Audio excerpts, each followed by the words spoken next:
senhores, sejam todos bem-vindos, professor Rodrigo de Física na área para mais uma aula. E hoje iremos estudar uma aplicação da dinâmica que é o plano inclinado. Então, senhoras e senhores, bora para a aula! Senhoras e senhores, plano inclinado, uma das principais aplicações da dinâmica. Então, hoje a gente vai ver como resolver exercícios que envolvem essa ideia e quais são os cuidados que você deve tomar na hora dessa resolução. Então vamos lá. Bom, no que consiste? Então, uma questão de plano inclinado. o nome já diz. A sua superfície, a partir desse momento, ela não mais é horizontal, ela é uma superfície inclinada. Essa inclinação, ela é definida a partir de um ângulo θ ou a partir das medidas que você pode encontrar aí observando o exercício. E nesse plano inclinado, então, nós vamos colocar um objeto. Por exemplo, um bloquinho. No primeiro momento, eu posso abandonar esse bloquinho e deixar ele quietinho aqui, porque eu estou falando de uma situação onde, nesse plano inclinado, não existe atrito. Então, vamos supor aqui o primeiro caso, onde você está sem atrito. Então, no momento em que eu abandono esse bloquinho, é natural que ele desça. E a pergunta que se faz é a seguinte: por que ele desce? Galera, o bloquinho ele desce justamente porque uma força faz com que esse movimento ocorra. Então, nós vamos fazer o seguinte: vamos isolar esse bloquinho aqui do lado e vamos representar as forças que atuam sobre ele. Então, nós sabemos que há uma força aqui, que é a força peso atuando sobre esse bloquinho, e também a força normal de superfície. Então, como ele está encostado, a força normal ela atua aqui ó, com uma certa inclinação. Percebam que força normal e força peso a partir desse momento, elas não se anulam. Isso significa que nós temos uma força resultante apontando aqui para baixo, indicando que esse bloquinho deve então deslizar. Galera, uma das formas como a gente pode identificar essa força resultante é realizando a decomposição de vetores. Em especial, a gente vai fazer uma decomposição no vetor peso. Por quê? Bom, porque a direção de movimento é essa direção inclinada aqui. Essa direção é normalmente conhecida como a direção X.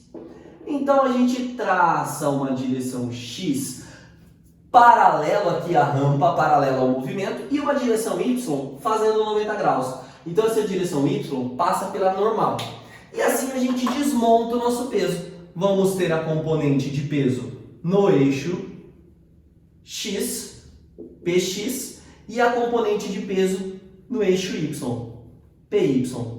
Pessoal, a partir do momento que a gente desmontou esse peso, então ele deixou de existir, a gente vai entender o seguinte: pelo fato de não haver movimento no eixo Y, nós podemos dizer que em Y, a força normal é igual à força PY.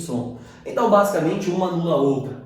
Agora, no eixo X, a gente vai poder afirmar que a força resultante é a força PX. Então, a grande responsável pela descida do nosso bloquinho é essa força PX. Ela que faz com que ele desça, com que ele vá até o ponto mais baixo lá da sua trajetória. Então, senhoras e senhores, temos aqui força resultante como sendo a força PX. Como é que nós calculamos o valor dessa força PX e o valor dessa força PY? Para isso, eu vou voltar aqui no desenho original. Galera, então vamos imaginar assim. O PX, ele está nessa direção aqui. PX. O PY, ele é perpendicular aqui. PY. Nós então sabemos que existe um ângulo de 90 graus nesse ponto. O vetor peso, ele era um vetor que desceria aqui. Então, peso. Então, se a gente parar para analisar, perceba o seguinte: que o ângulo θ, ele está dentro desse triângulo aqui. Aqui é 90 graus, então aqui é o complemento do ângulo θ. Sendo assim, o ângulo θ, ele pode também ser observado nesse canto aqui, certo? Não entendeu? Vamos melhorar essa ideia? Vamos colocar aqui então um valor para θ. Imagine que esse ângulo θ era um ângulo de 30 graus. Então, se aqui é 30 e aqui é 90, esse carinha aqui de cima seria 60. Mas se esse canto todo vale 90, esse carinha aqui então só pode valer 30 graus. Pronto. Então perceba que o nosso ângulo θ, que é o ângulo agora de 30 graus, ele está com y. Então a gente pode afirmar que o PY, na verdade, é o peso com cosseno de θ.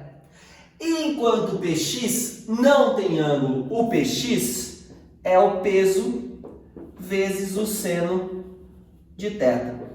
Moçada, uma brincadeirinha aí, vai. Se é o peso em x que faz o bloco descer, então graças ao peso em x ele está descendo. Então o peso em x é P descendo. Então, senhoras e senhores, essa é a marcação de força que tomamos para um plano inclinado.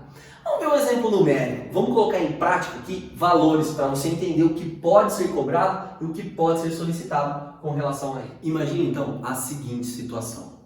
Nós temos aqui um plano inclinado de um ângulo de 30 graus e um bloco de 2 kg. Eu então quero saber qual a aceleração nesse bloco. A ideia, pessoal, é sempre começar marcando as forças que atuam sobre o bloco.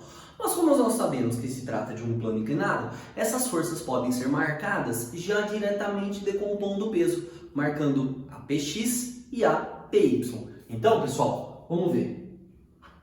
Sabemos que o movimento atua nessa direção. Então aqui eu tenho a força Px. Eu tenho para cá a força Py. Porque a força peso, ela estaria aqui, ó, para baixo. Além disso, temos a força normal.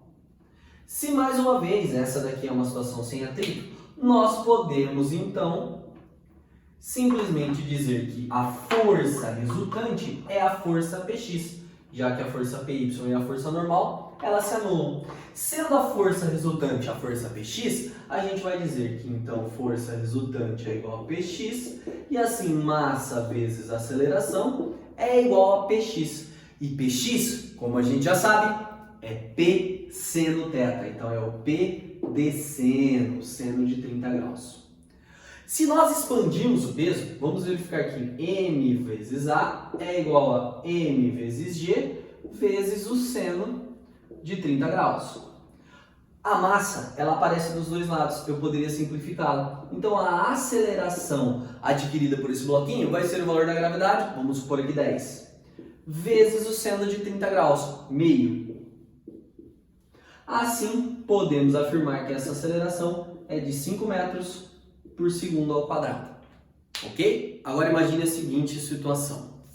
Imagine que esse bloquinho tem uma força mantendo ele em repouso. Eu quero saber qual o valor da força que mantém o nosso bloquinho em repouso. Então, para isso, pessoal, a gente faz da mesma maneira. Marca as forças além da força F que aqui aparece.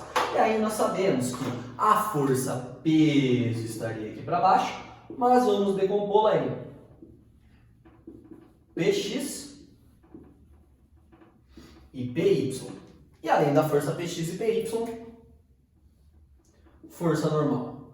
Mais uma vez, não há possibilidade de movimento aqui no eixo Y. Então a gente diz que a normal e a Py elas se igualam, mas elas se anulam. E para que esse bloquinho permaneça em repouso, seria necessário que a força F passe a ser igual à força Px. Então, força F tem que ser igual à força Px. Força F é igual a P seno, então P seno de 30. Força F igual. Se o nosso bloquinho tem 2 kg, o peso dele é de 20 newtons. O valor do seno vale meio. E assim nós temos 20 vezes meio, uma força F de 10 newtons seguraria o nosso bloquinho. Moçada, aqui é interessante que se a gente tivesse, por exemplo, perguntado qual é a força necessária para o bloquinho subir com uma aceleração de 2 metros por segundo ao quadrado, nós então faríamos força F menos força Px igual a massa vezes a aceleração de 2 metros por segundo ao quadrado.